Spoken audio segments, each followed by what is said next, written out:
All right, friends, welcome to False Advertising, the show that aims to dispel misconceptions of modern day society. I'm Labrie, and joining me today is a special guest, Jared Schatz. Take it away, buddy. Thank you, Ryan. I'm excited to be on here. So I am Jared Shantz. I'll tell you a little bit about my story. So went to school for hospitality, worked my way up in a hotel, ended up operations manager next to the GM, and did that for a few years and just didn't like it. Wanted to switch. I'd started martial arts when I was 19, so not very early, but loved that from when I started it. So an opportunity came up where I was able to go to China for 6 months at a Shaolin school to train traditional and modern martial arts, Chinese martial arts.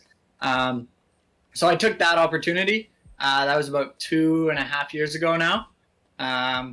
Did that. That was an unbelievable experience. Came back, did a little more volunteer with an organization called CISV that has been a huge part of my life since I was 10, since I was a little kid.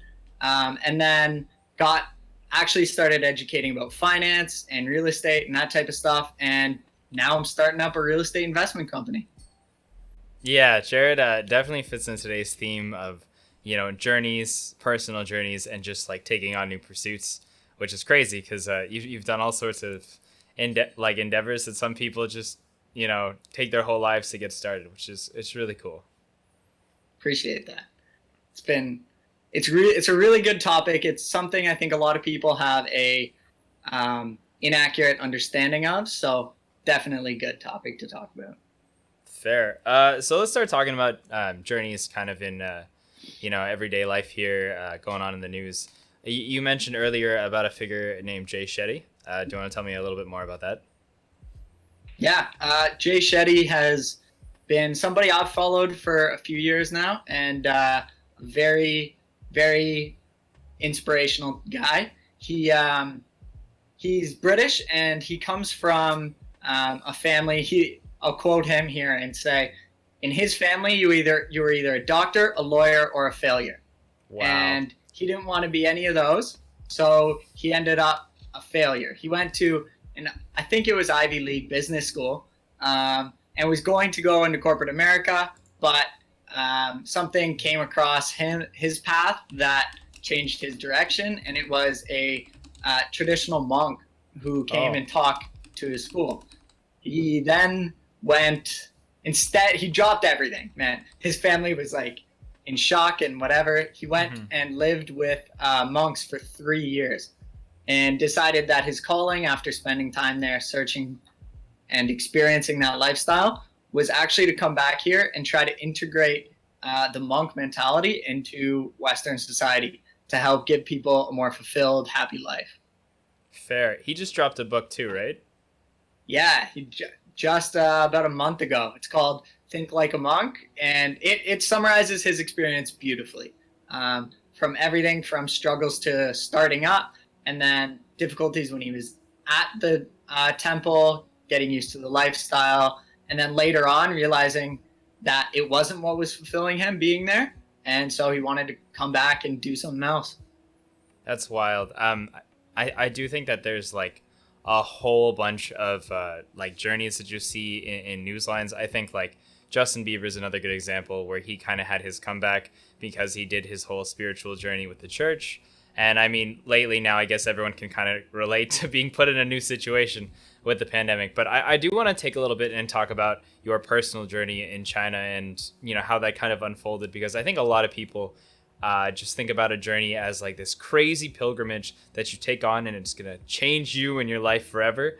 But I want to know about like, your experience. Feel free to go as in-depth as you'd like.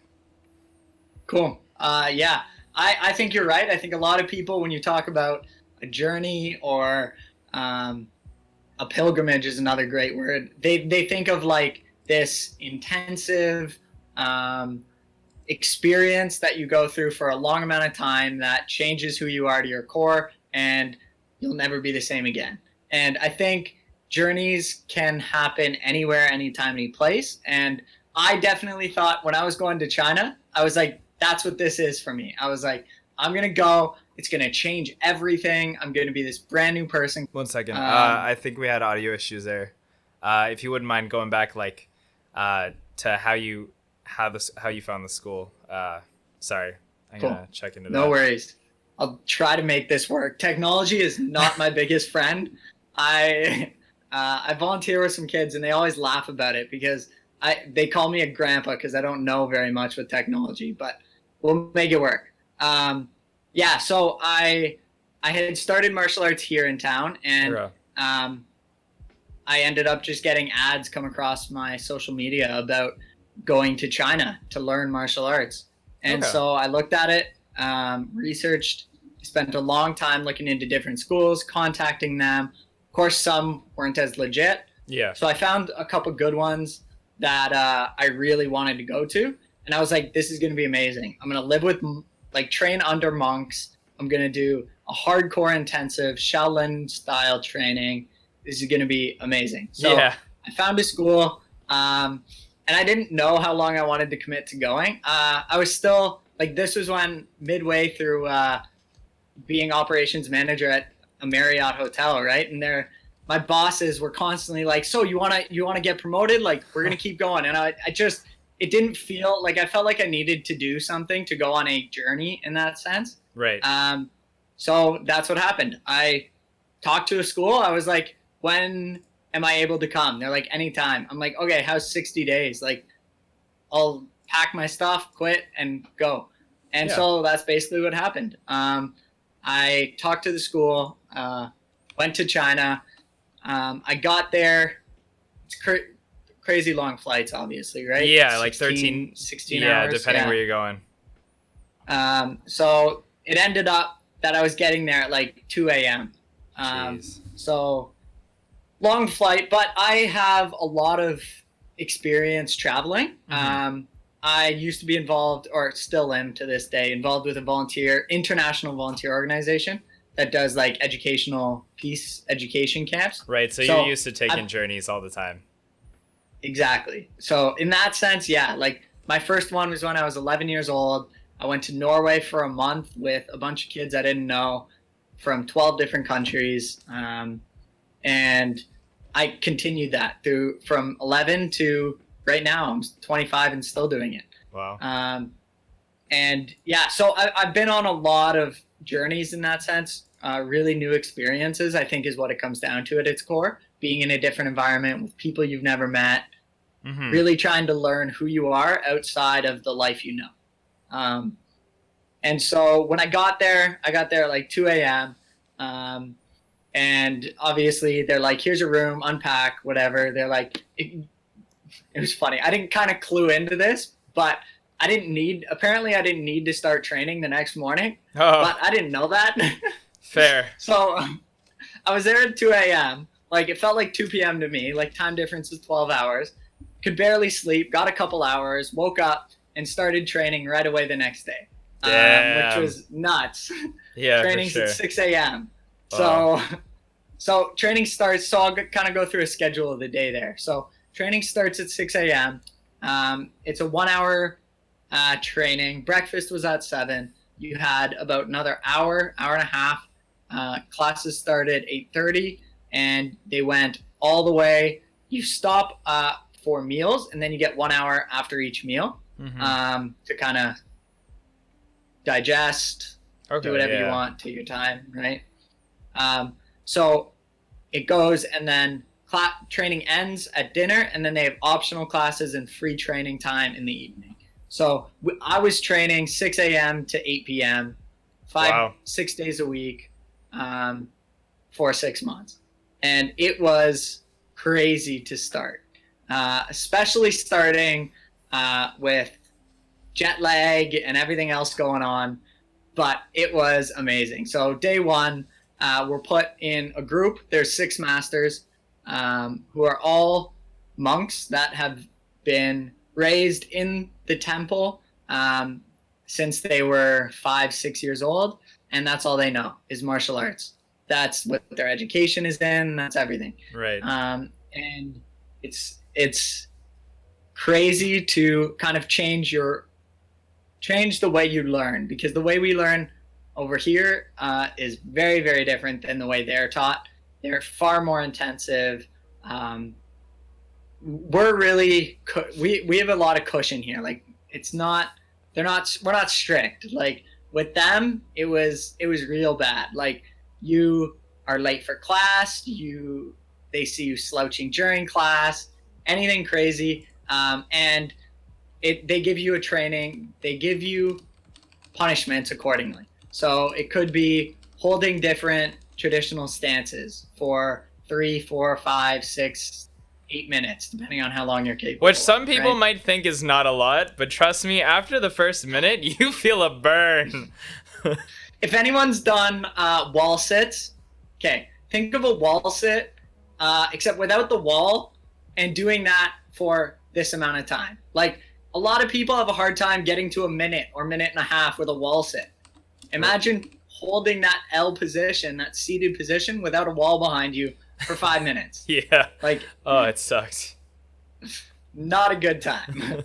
But I will say, because we're foreigners, Chinese are they were a lot more like the amount we pay to be there is a lot more than the Chinese pay to be there. And so they were a little more giving in that sense with us. I asked my master to go hard on me. I was like, train me as same way you train everyone else, hardcore. That's what I want. Right. But some people who weren't at the same fitness level as me going into it or things like that took a lot longer to get into it, and that's fine. They were pretty accommodating for that type of thing, which was cool. Yeah. But yeah, so our training day was the early morning was Tai Chi, and then after breakfast we started with traditional Shaolin Kung Fu, and we did that for the morning. And then our afternoons were modern day kickboxing, or what they call Sanda, which is the Chinese version, I guess you would say, of kickboxing. Right. For those who are interested, the only difference is they allow grappling,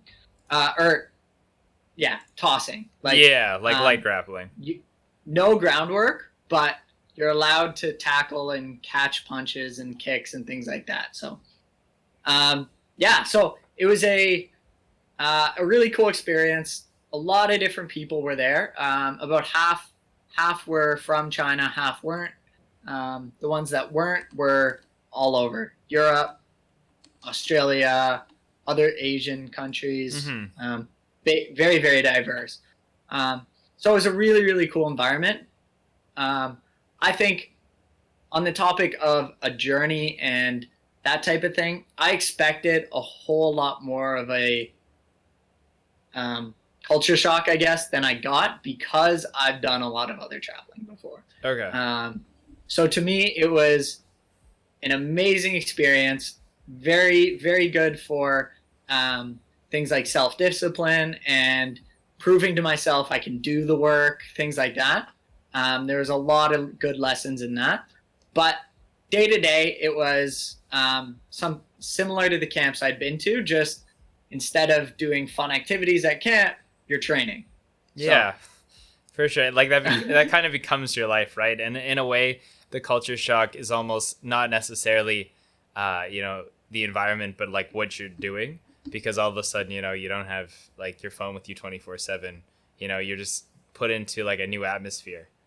And like, I think that's probably the biggest thing about like the pilgrimage idea, is that the atmosphere changes so you can find yourself in new contexts. Especially, I think the big thing, yeah, exactly. Being able to not be so influenced by the people you've known since you were born, not being in an environment you're comfortable in, not knowing literally anyone. And things like that really give you an opportunity to reflect and be like, wait, nobody has expectations of how I'm going to act. Like, your family knows you, your friends know you. Like, people kind of, you fit into a role when you're around those certain people. Right. You don't have that here because nobody knows you. There's no expectations. Yeah. So that really gives you the opportunity to sit back and be like, who do I want to be? Who am I really without all these people around?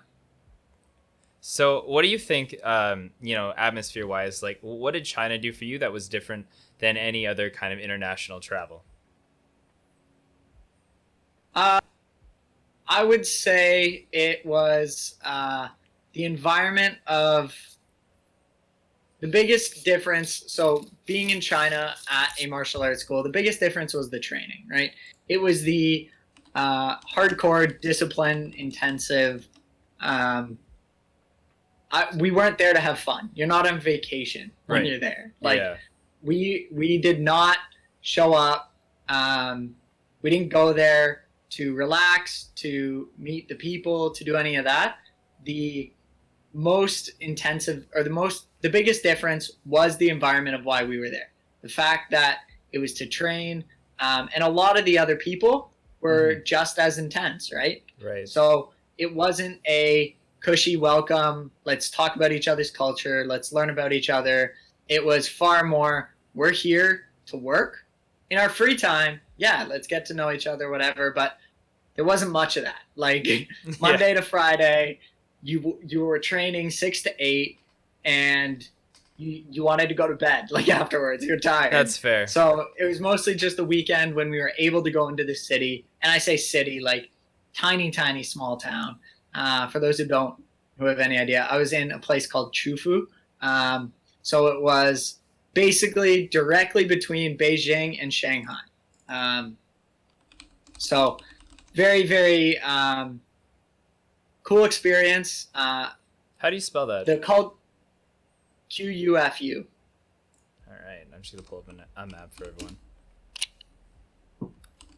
But keep going. But yeah, I think the biggest difference between that and my other international experiences was the opportunity to really be alone. A lot of my other camps, you're busy, you're with people, things like that. This was completely independent. We had qigong and meditation times almost daily. There was constant self-reflection, self-discipline, and pushing yourself to your limit with these trainings and things like that. So it was a really different atmosphere. No, that's really special. We have a question here. Do you still wear one white sock and one black sock? I don't know if this is gonna work, but one white, one black, one white. What is the reason for that? I don't think I've ever asked you. That happened. Honestly, it started. It's been probably almost 16 years. That I have never worn the same color socks.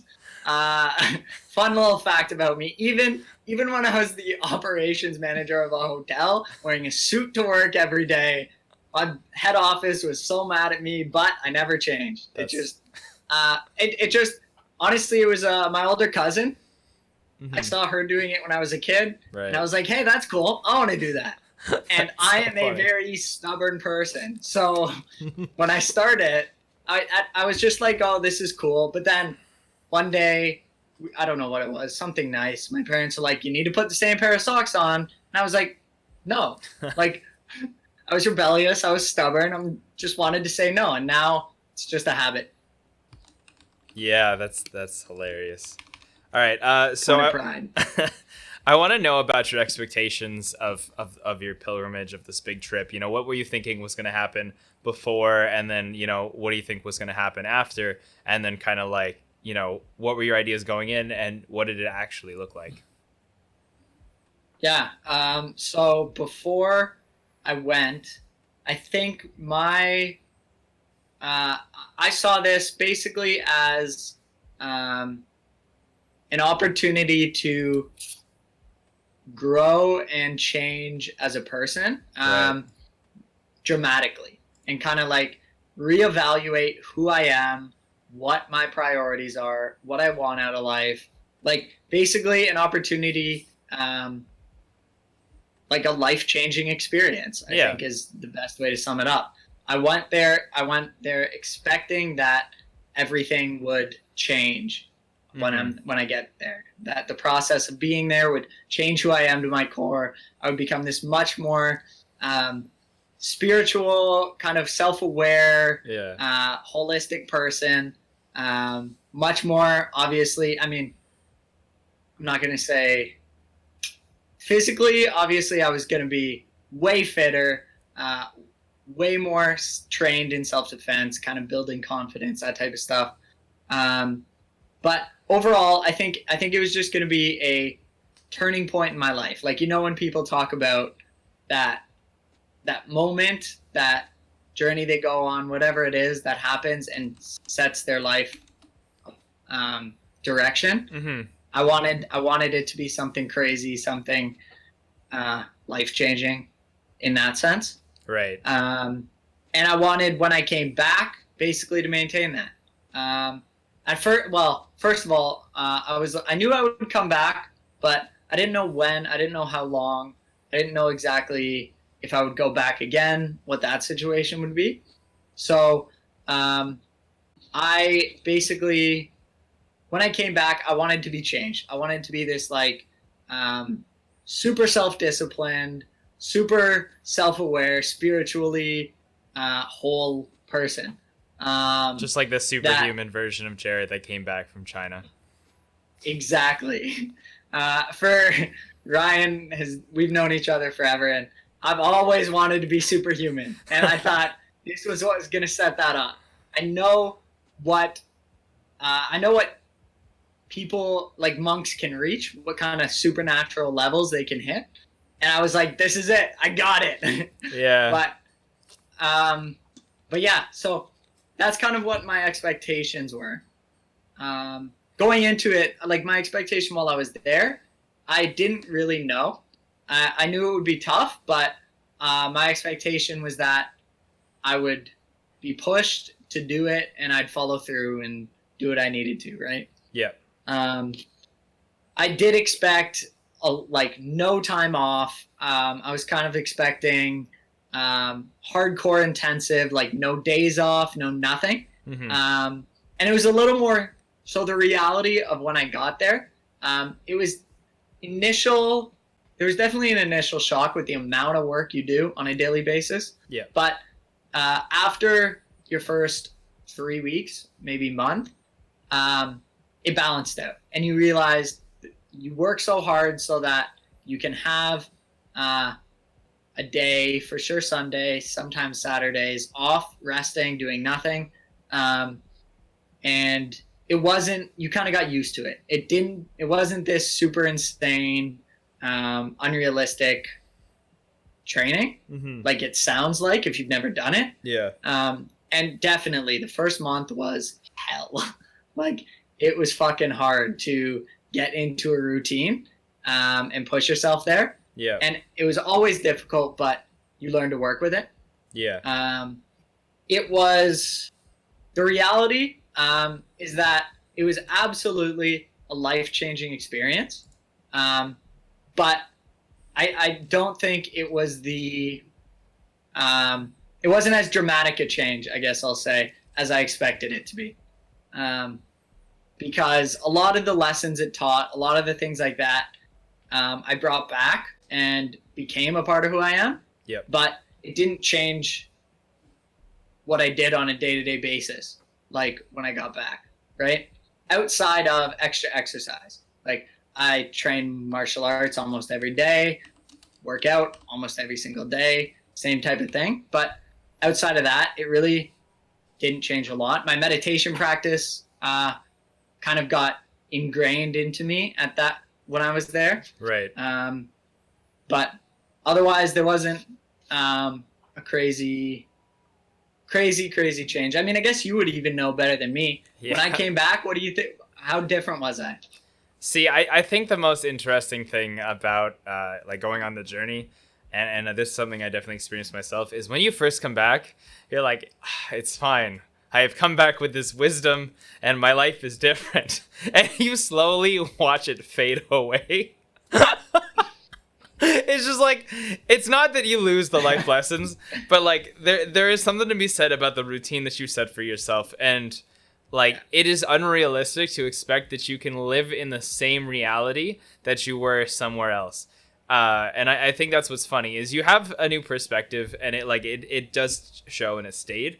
But like that just slowly kind of grows into like whatever life you had beforehand, or the life that you're going to be having here. Because there's no way that you're gonna be able to still train 6 days a week full time and make a living and, you know, like exist normally in Western society.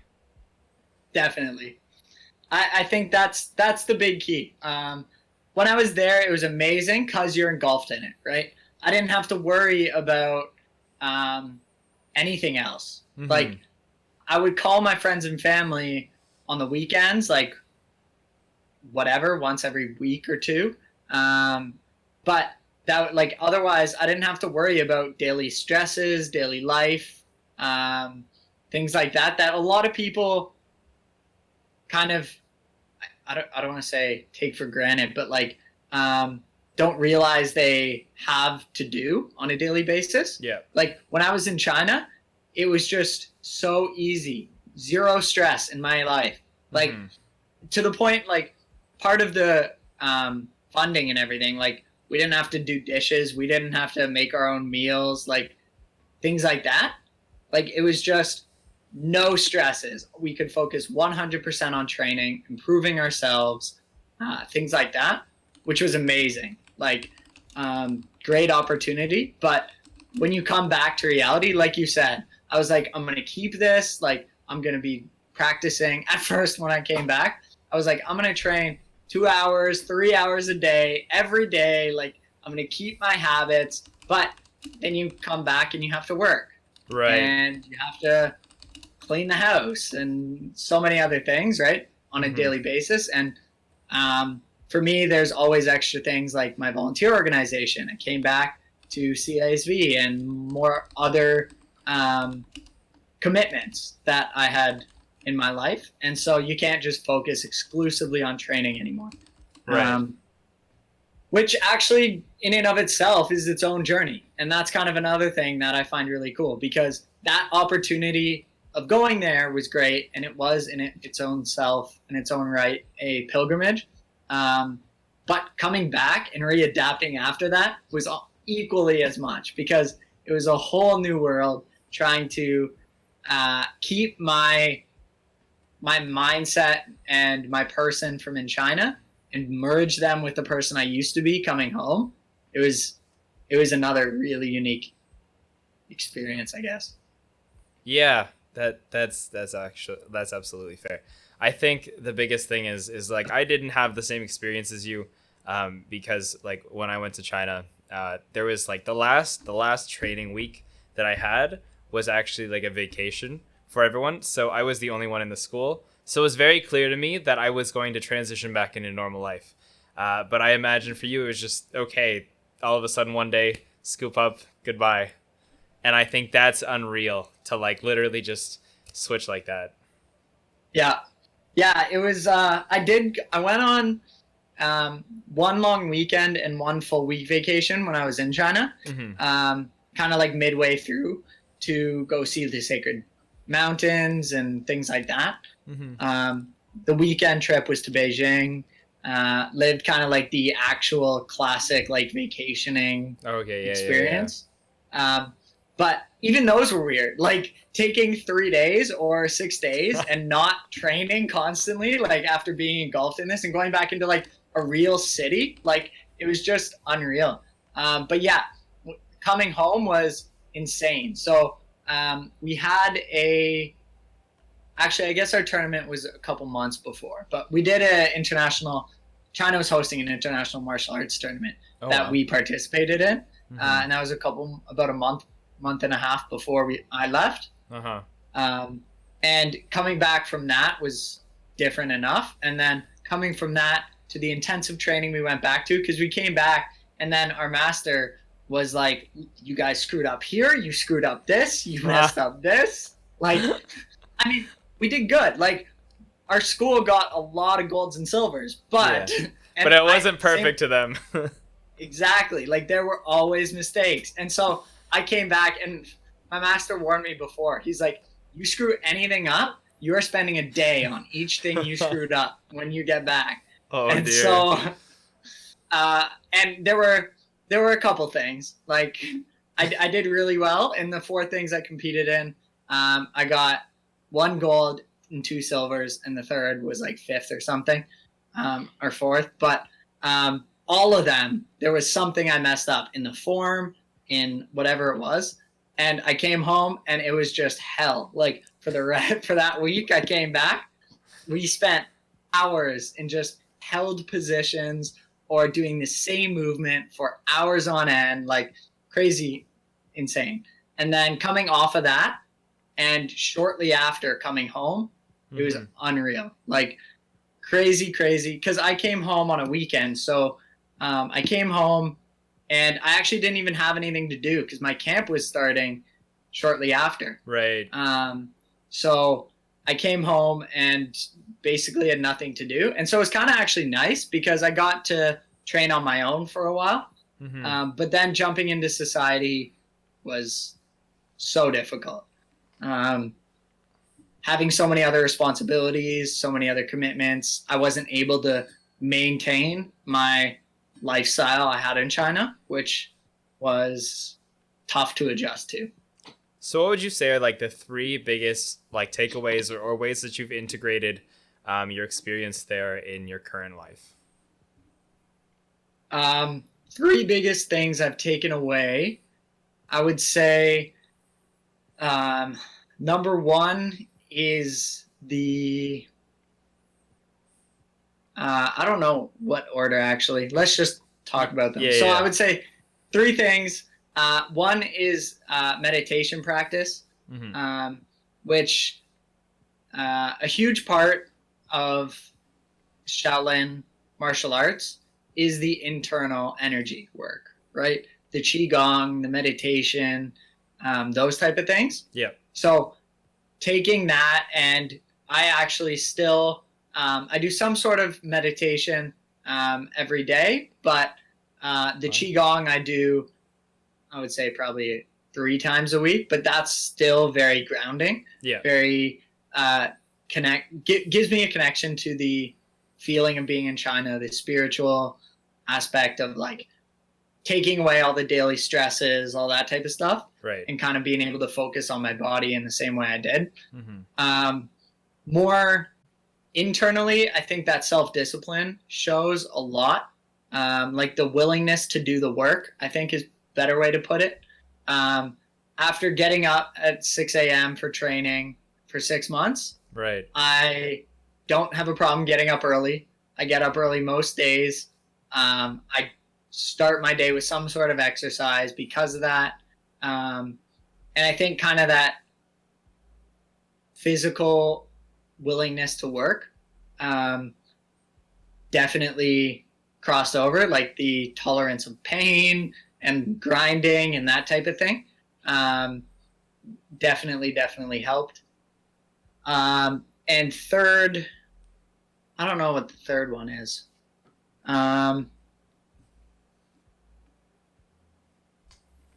Yeah, it's weird because like almost everything can be attributed back to like the attitude that you take with you, right? So like I would say the biggest thing is probably the focus that you feel, like that the single pointed focus to be able to just dedicate yourself to something for any like period of time throughout like your life.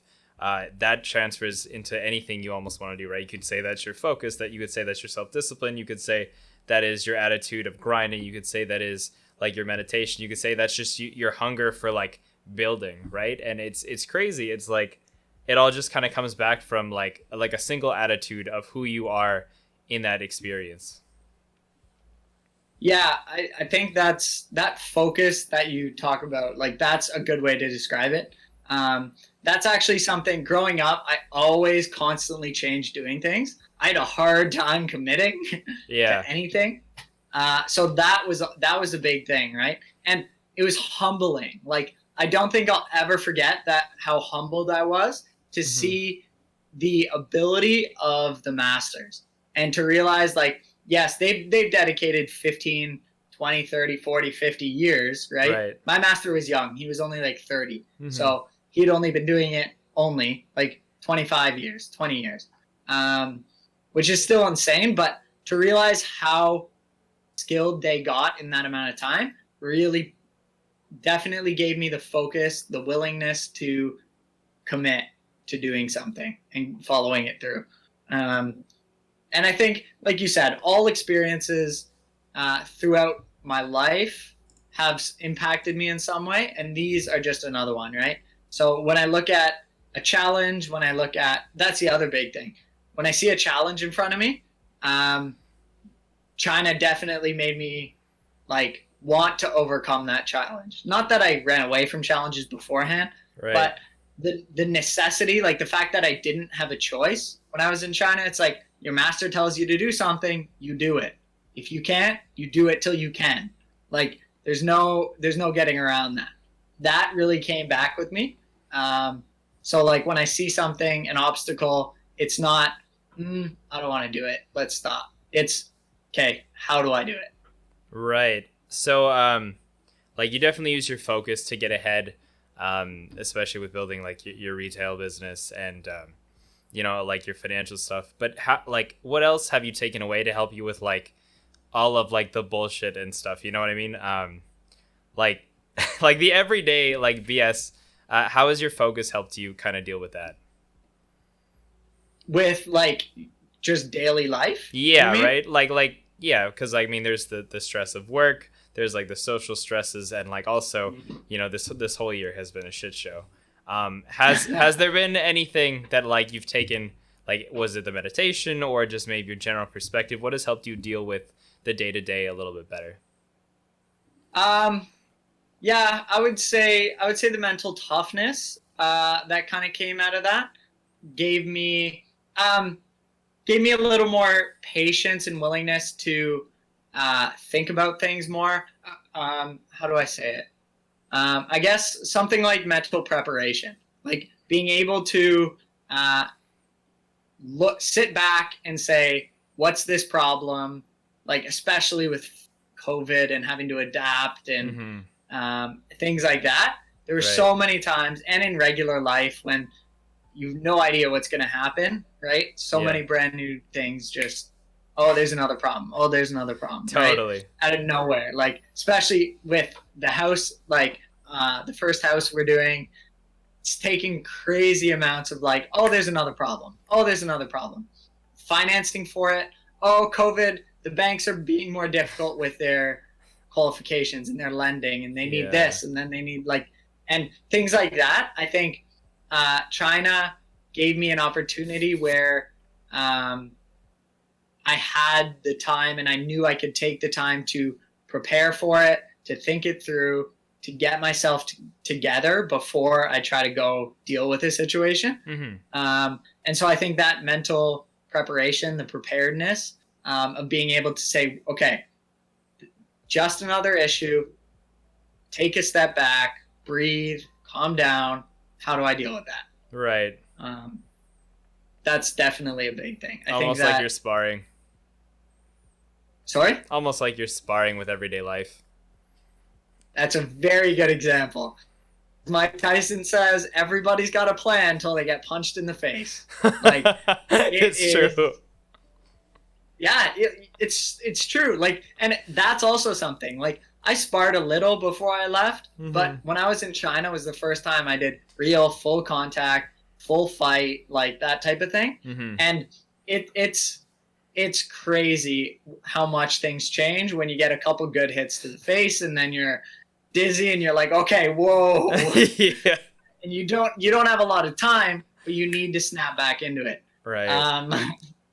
That type of adaptability and ability to ground yourself when you're shaken up, physically or mentally, is definitely something that I've brought back, that gives me maybe not an edge, but an ability to think things through calmly, not get overwhelmed. Because I'm also naturally very emotional. At least I always was.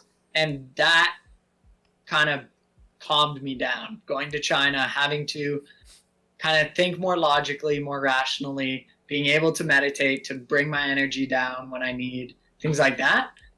super helpful when you're in a situation, somebody triggers you, something happens, Right.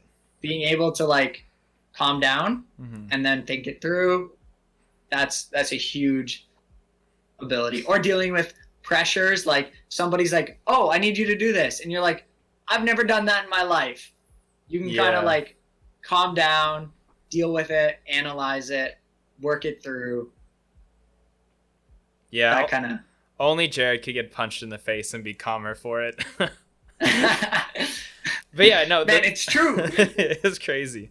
But yeah, I think the focus is really important, right?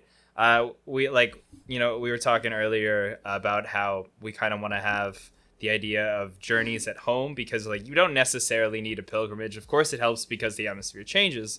But like if you want to learn any life lessons or take on any pursuits, you can do that at home. And it requires you to have that focus and not be the passenger in your own life, right? And For sure. I wanna know what kind of like pursuits or journeys that you think were like hard to get in like over here in Canada, and just like kind of the difference between those and the Great Pilgrimage, we'll call it. Yeah, I think that's especially now when you can't even travel, even if you wanted to go on a journey. Mm-hmm. There's a lot of opportunity to go on the same type of pilgrimage or journey in your daily life. But I think I think the biggest characteristic of the journey of the pilgrimage or one of them is changing your atmosphere, like we said, right? Right. Being in a new place with people you don't know and being able to figure yourself out while Mm-hmm. doing something new.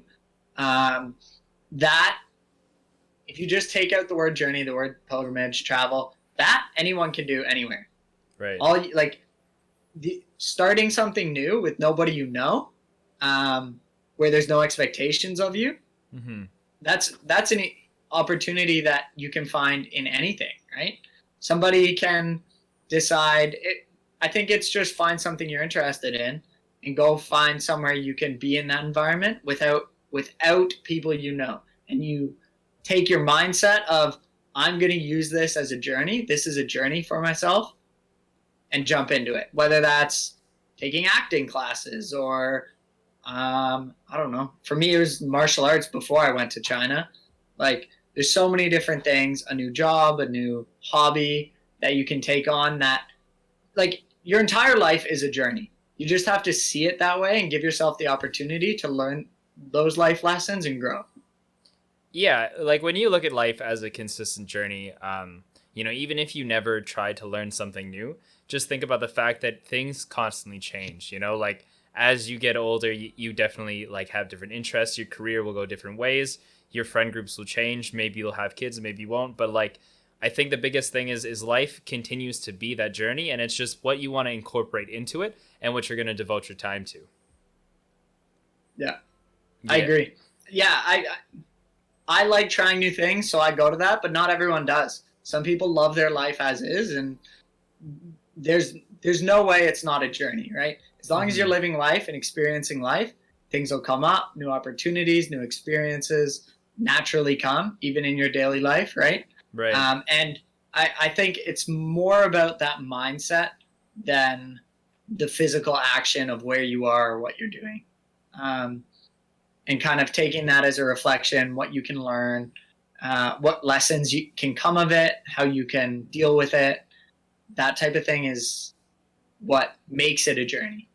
For sure. Yeah, and even the people that are happy with their life, or like they're kind of satisfied, they've got satisfaction with it, doesn't mean that they don't have interest in other things. I think a lot of the times, just having that willpower will help you get through the pressures of maybe not changing things up. Like there are so many people that are unhappy with their lives, but unwilling to change because either it'll look bad or they're not sure, right? I think the biggest thing about the modern day life is there are so many people that are kind of stuck in a dead end and they feel like they shouldn't change it because they would be frowned upon. Like, but who cares about how much time you've invested if you're not happy with it? Like at the end of the day, it's your life, right? Like you should do what you want. Fuck everybody else. As long as you're not hurting people, like change and do whatever you want. Yes. that is the key that I think so many people suffer from. I think people get stuck in their world, and that's where the different environment is a good opportunity. Because when you take a break from the people you know and go into an environment with no one you've ever met, and potentially doing something you're not comfortable with, things like that. It gives you an opportunity to realize that the people in your life are obviously very important, but there's other people in the world. Like it's not, if you're worried about your friends not agreeing with you because you want to quit your job and get a new one, or you're not happy going out and drinking every night and you want to stop, like things like no matter what it is, if there's something in your life that makes you unhappy, like there are the people will accept it. Like it's your life. You need to be happy with yourself first. And a good way to kind of get that is to be around new people, like to do new things or experience something different. Because if you're scared of change, you'll never grow. You'll never learn.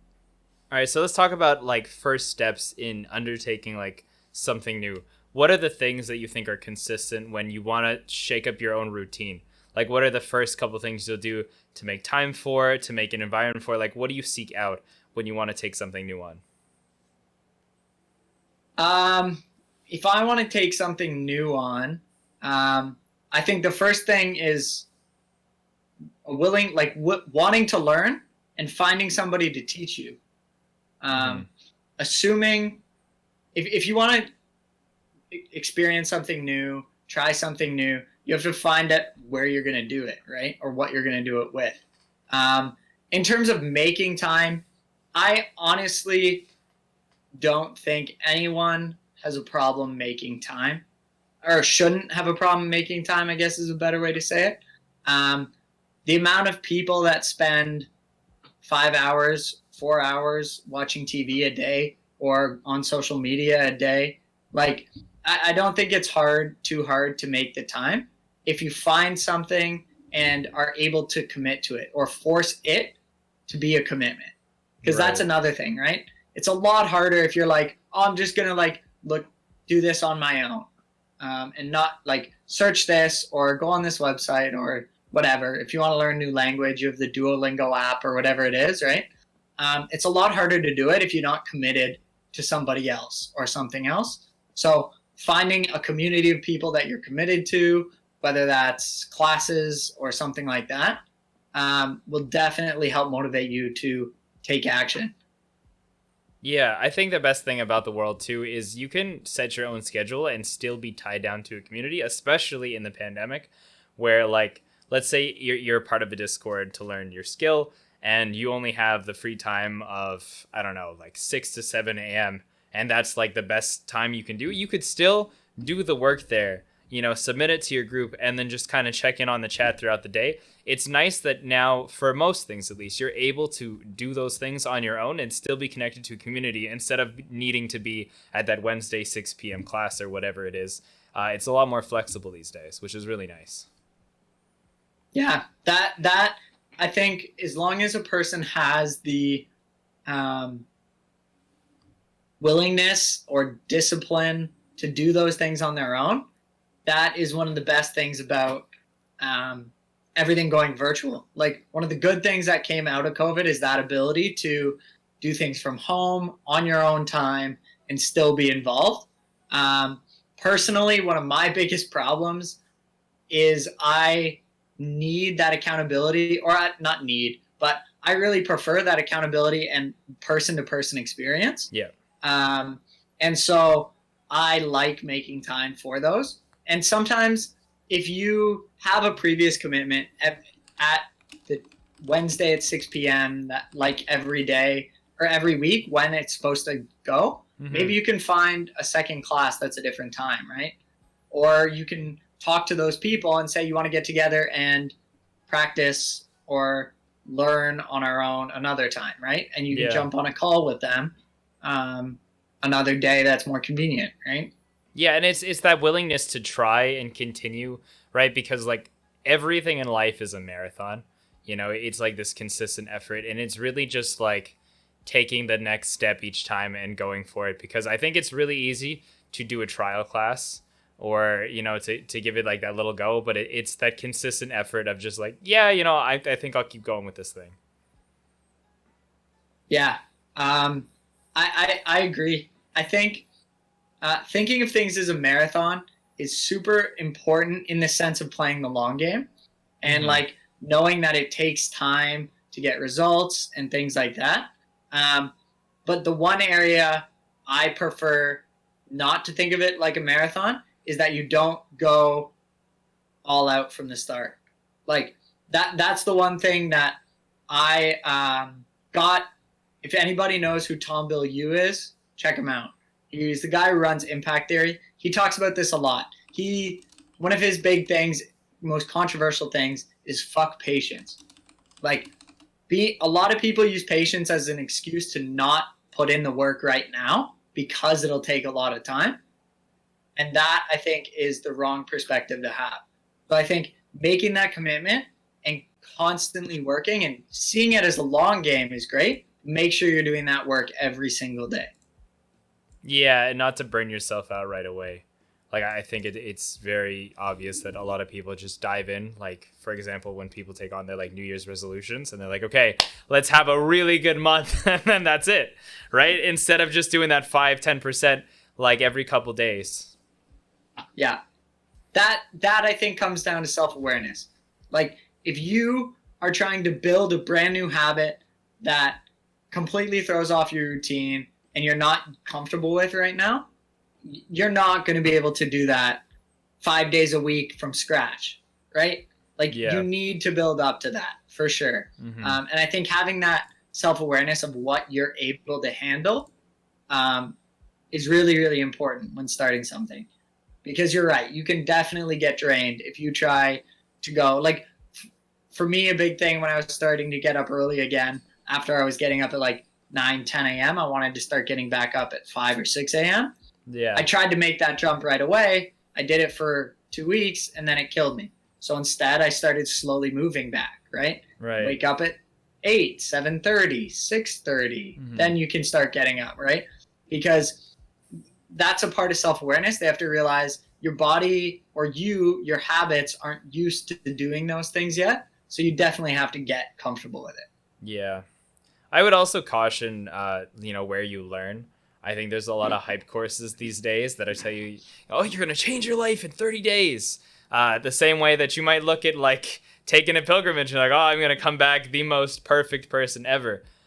Most of those courses, not that I buy them, but I've torrented them over the years. And honestly, they're all like a bunch of surface level crap that you can find these days on YouTube.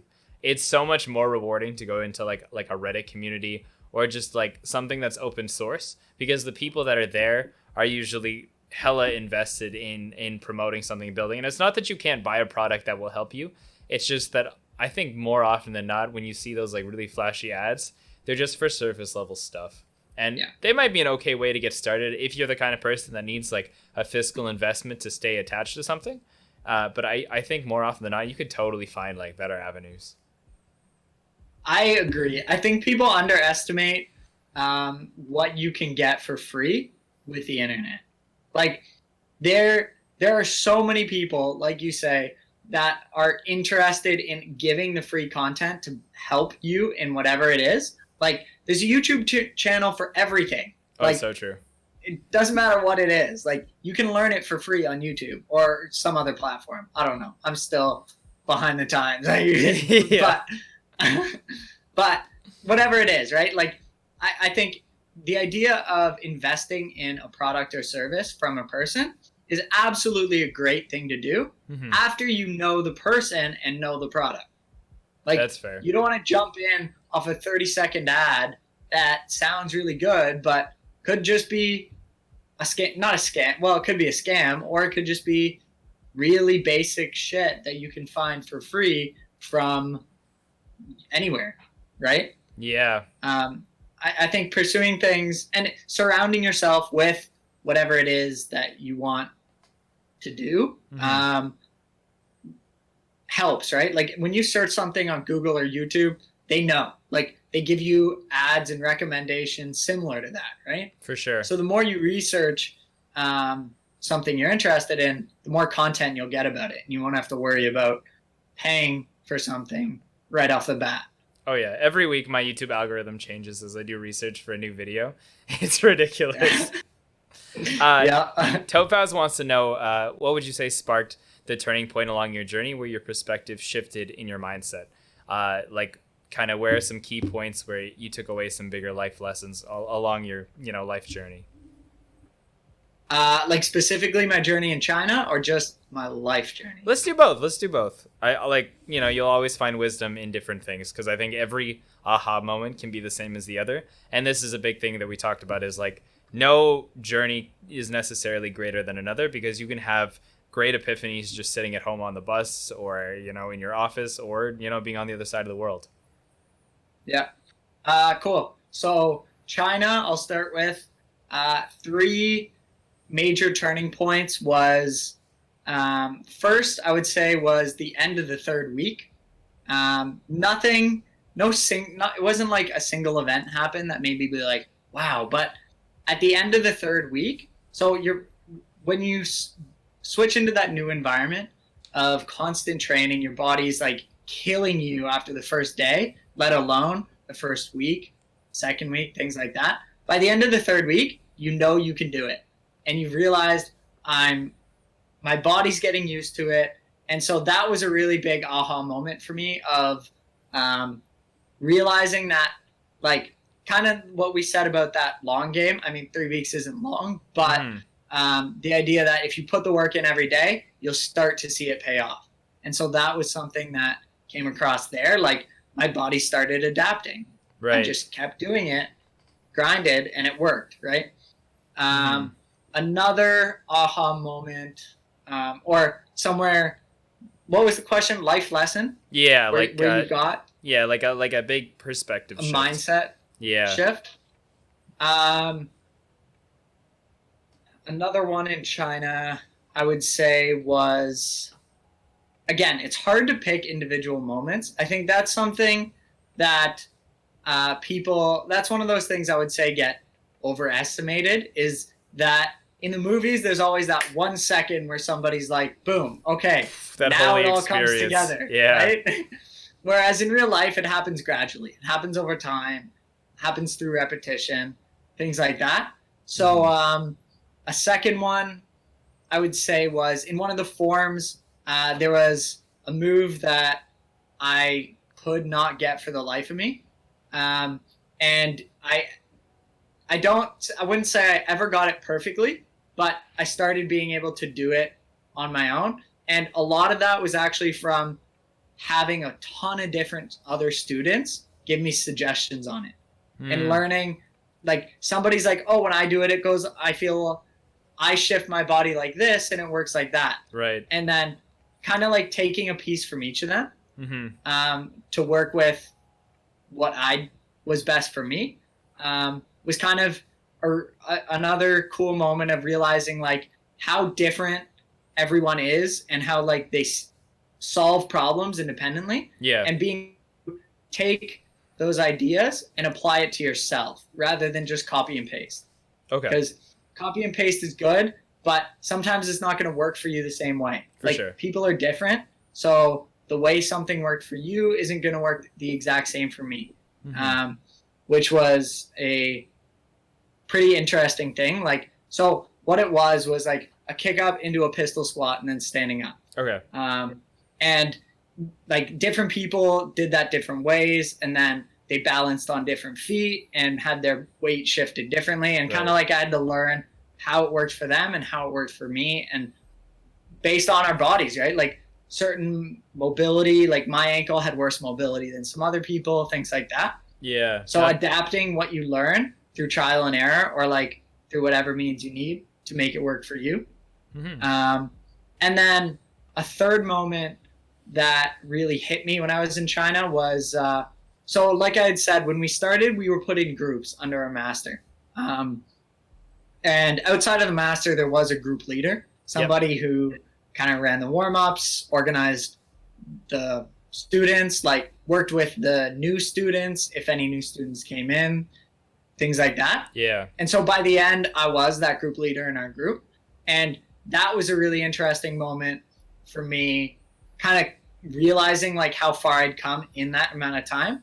So to the point where I was able to help these new students do something that to me, because you're in that world and so engulfed in it, felt like it was yesterday, but then realizing how far I'd came up to that point and being able to teach somebody else and pass on the basics and things like that was a really, really empowering moment because it kind of gave me the opportunity to give back the way all the other students had done to me in the beginning, kind of like a full cycle coming full together. circle. Yeah, that's awesome.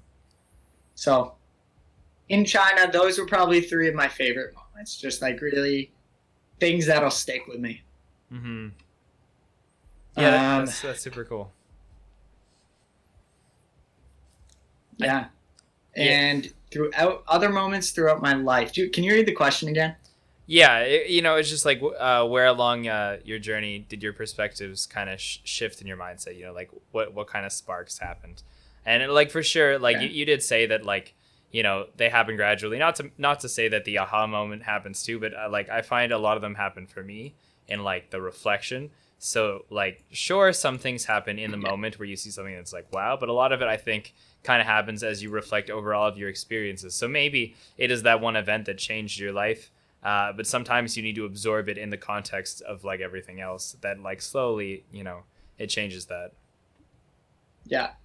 Yeah, I think that's actually a really good point. The reflection, like a moment can impact you, but you don't realize the impact it's had until you look back and have a chance to absorb it, think through it, and that type of thing.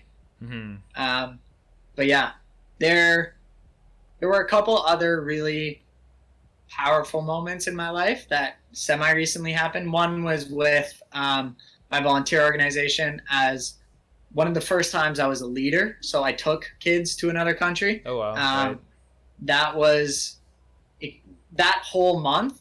3.5 weeks, whatever it was really, really empowering, being responsible for other youth and kind of being their guardian for that time and helping them grow and develop as people was probably one of the most impactful things that has ever happened to me, and really like largely shaped a part of what I want to do in my life, because it gave me the opportunity to really see how much of an impact I can have on others in them developing, especially youth. That's fair. So working with a group of 15-year-olds that were in this brand new environment, right, with 12 different countries, bunch of new people, they had a lot to learn and grow and develop as people. Mm-hmm. And I was able to help them do that. Right. And so there were a couple intense moments that I talked to them, walked them through it, kind of got them to understand, and then saw them maintain those lessons throughout. And so I think that was probably one of the most impactful, because I changed someone's life, right? Yeah. And just be the awareness of that you help somebody grow in a certain way.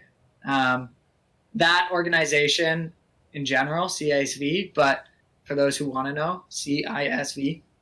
But that experience specifically was huge. Huge opportunity. Yeah. I think the biggest takeaway here is that, like, people often romanticize like this big getaway or this journey because they're not happy with the things that are going on in their life, when you could, do that at home. It's just like, it's so much easier to imagine like not having the same responsibilities, right? When you go away, you do take on a new lifestyle, right? You don't have the same family or friend pressures. Things aren't expected of you in the same way. And that's really nice. But like, you could totally just, like, some people change jobs and they get similar experiences, right? And it's just that, like, you don't need to literally run away from your life to get these lessons. And I think that is like our biggest kind of, end point here. I agree. I think that, again, that's the super important place to remember. Like every experience I had that I talked about impacting me, I could have had right here doing the exact same thing in an environment here with a coworker, like a new coworker that my experience from China with being able to help somebody else, that could happen as a coworker, right? You train somebody new and they have the opportunity to catch on and you realize how much you've supported them and people have supported you.